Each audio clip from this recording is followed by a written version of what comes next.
नमस्ते साथियों, इस वीडियो में हम रीट के 24 तारीख को मॉर्निंग में संपन्न होने वाले पेपर में जो कि शिफ्ट थर्ड का पेपर था उसकी चर्चा करें। उसमें हिंदी की चर्चा करें, भाषा प्रथम है, हिंदी भाषा प्रथम की चर्चा करेंगे। तो इसमें सबसे पहले एक अध्यांश दे रखा है, यहाँ 31 से 35 तक के क्वेश्चन है। इसमें सबसे पहले देखें 31 नंबर क्वेश्चन देखें तो दे रखा है कि अपेक्षा शब्द का अर्थ पूछा गया, तो अपेक्षा का अर्थ होगा आकांक्षा होगा, बी ऑप्शन सही रहेगा। इसी में अगला प्रश्न दे रखा है कि भूतकाल का सही उदाहरण पूछा गया, तो इसमें सी ऑप्शन सही रहेगा, पहले ये सुविधा उपलब्ध नहीं, ये वाला ऑप्शन सही रहेगा। इसी क्रम 33 नंबर क्वेश्चन पूछा, इसमें से स्त्रीलिंग शब्द पूछा गया, तो स्त्रीलिंग शब्द काफी स्त्रीलिंग शब्द होगा। इसी क्रम अगला प्रश्न पूछा कि इस तकनीक का इस्तेमाल किया गया रेखांकित में, इस तकनीक का बहुवचन पूछा गया, तो इसका सी ऑप्शन सही रहेगा, इन तकनीकों इसका बहुवचन सही आंसर रहेगा।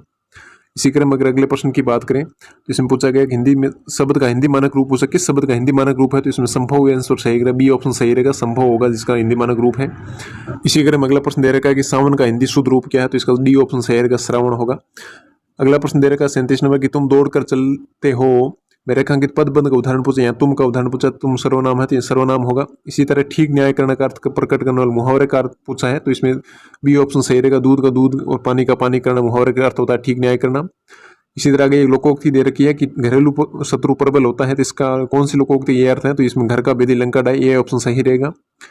इसी क्रम में अगला प्रश्न दे रखा है कि कलकत्ते की राजधानी बताओ, इस वाक्य में प्रयुक्त चिन्ह का पूछा गया, तो यहाँ पर पूर्ण विराम चिन्ह होगा, यहाँ उद्धरण चिन्ह तो ये दे रखा, लेकिन ये वाक्य को दर्शाने के लिए दे रखा है, इसमें उद्धरण का ऑप्शन ही नहीं है। इसी क्रम में मातृभाषा राष्ट्रीय जागरण और सांस्कृतिक पुनरुत्थान के लिए जिस शिक्षण नीति को बल मिलता है, इसमें बी ऑप्शन सही रहेगा, बेसिक शिक्षा होती है। इसी क्रम अगला प्रश्न दे रखा है कि प्राथमिक स्तर के पश्चात पद्य व गद्य कविता का चयन करते समय क्या ध्यान रखना चाहिए, तो उसकी कविता की भाषा कक्षा के स्तर का अनुकूल हो, इसमें सी ऑप्शन सही रहेगा। इसी क्रम अगला प्रश्न देखें तो आगे प्रश्न दे रखा है विद्यार्थी सही ढंग से लिखे और उसके लेखन कौशल निरंतर विकास के हेतु क्या आवश्यक है, तो इसमें ए ऑप्शन सही रहेगा, विद्यार्थी लिपि शब्द और रचना वाक्य का सुयोग दूर करते रहे टीचर, ये ऑप्शन सही रहेगा। इसी क्रम अगला प्रश्न दे रखा है विद्यार्थी पठन कौशल विकसित करने के लिए क्या उपाय क्या सही रहेगा, तो इसमें ए ऑप्शन सही रहेगा, पुस्तकालय में संदर्भित पुस्तक लेने पढ़ने अधिगम सामग्री खोज का अवसर दिया जाए, ये ए ऑप्शन सही रहेगा। इसी क्रम में अगला प्रश्न दे रखा है 45 नंबर के निम्नलिखित में मातृभाषा हिंदी शिक्षण की समस्या है, तो इसमें ए और बी को दोनों में कंफ्यूजन है, लेकिन बी को सही माना जाएगा, बी ऑप्शन वर्णों का दिखता वाला सही रहेगा। इसी क्रम अगला दे रखा है कि भाषा शिक्षण पद्धति में सर्वोपरि स्थान पूछा गया, तो इसमें भाषा शिक्षण पद्धति में बी ऑप्शन सही रहेगा, पाठ्य पुस्तक का सर्वोत्तम स्थान है। 47 नंबर प्रश्न दे रखा है एक विशेष प्रकार का भाषा शिक्षण साधन जिसका वर्तमान विद्यालय शिक्षण में सर्वाधिक उपयोग दिया जा रहा है, इसमें OHP आएगा और रेड प्रोजेक्टर इसका सही ऑप्शन रहेगा।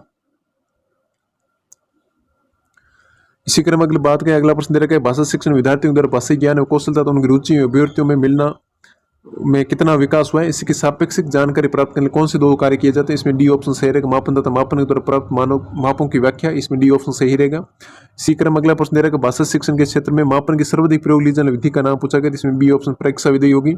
यदि विद्यार्थी कुसुमायोजन से बच रहे हैं और पढ़ने की उनमें रुचि वृद्धि हो रही है तो उनके व्यवहार में परिवर्तन हो रहा है, इसका क्या ऑप्शन है, इसमें बी ऑप्शन रहेगा, उपचारात्मक शिक्षण हो रहा है, उपचारात्मक शिक्षण के अनुसार ये कार्य हो रहा है। अब एक गद्यांश दे रखा दूसरा गद्यांश, इसमें 51 से 60 तक के प्रश्न दे रखे हैं। इसमें 51 नंबर क्वेश्चन दे रखा है कि देन देनी शब्द का रूप क्या है, तो इसमें विशेषण रूप होगा, डी ऑप्शन सही होगा। अनुकूल का विलोम शब्द पूछा गया, तो इसमें प्रतिकूल होगा, ए ऑप्शन सही होगा। इसी तरह चिंतन शब्द का सही संधि विच्छेद पूछा गया, तो इसमें चिम धन तन का ऑप्शन सही मान सकते हैं। वैसे चिंतन होता है, चिंत धातु होती है, इसके साथ में ल्यूट प्रत्यय लगता है, तो इसमें वो बोनस भी हो सकता है। इसी तरह पूछा गया अभिव्यक्ति में समासिक पद में समास पद कौन सा समास है, तो इसमें अविभाव समास है। इसी तरह अगला प्रश्न दे रखा है कि निम्नलिखित में तत्सम शब्द कौन सा है, तो इसमें अनायास तत्सम शब्द होगा। बीमार का सही पर्यायवाची शब्द पूछ के इसमें बी ऑप्शन सही रहेगा, अस्वस्थ रुग्ण और व्याधिग्रस्त। इसी तरह वर्तन की दृष्टि शुद्ध शब्द पूछेगा, तो इसमें बाकी सब में ठय आएगा, इसी में भी ठय आएगा और इसमें भी ठय आएगा, लेकिन स्पष्ट शब्द ये सही है कि वर्तन की दृष्टि बी ऑप्शन सही रहेगा। अपने विचार को प्रकट करने की भाषा का सारा दूसरे क्या कहते हैं, दूसरे भाषा कहते हैं।